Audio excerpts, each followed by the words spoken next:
Okay. Hello Ros and Karen, I just wonder if we could have a discussion about your volunteering policy. And perhaps we could just kick off with some introductions. Would you both like to say who you are and what your roles are here at CHAS? Okay.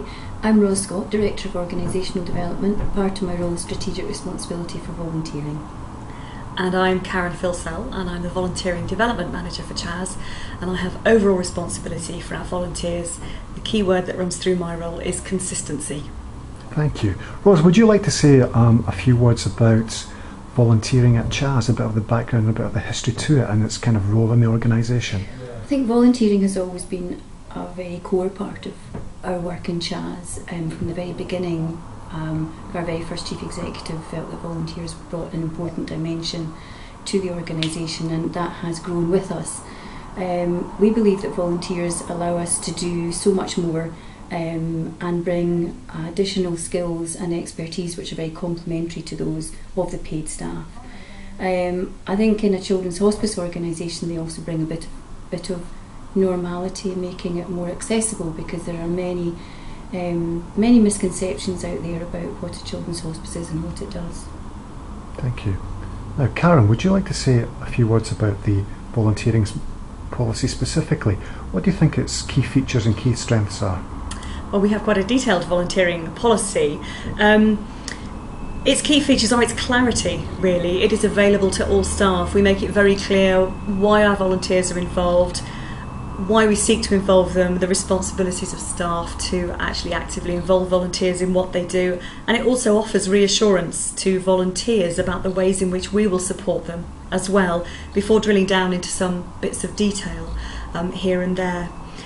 It is a living document. We regard it as a living document. It is reviewed annually by a group of people.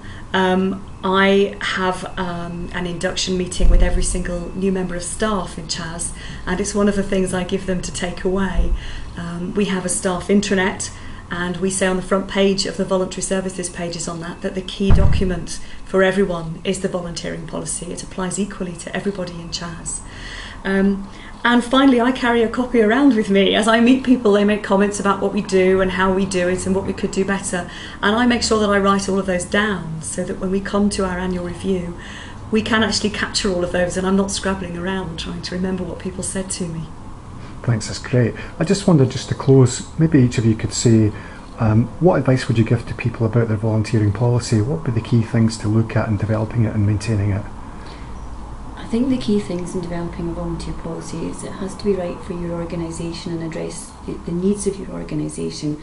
I see it very much as a foundation. It should be a map for the journey. It's a framework within which we work. It sets out the organisation's approach to volunteering, and I think to build it with key people within the organisation and with volunteers at the beginning, it sets a very good, strong foundation on which to build your volunteering team.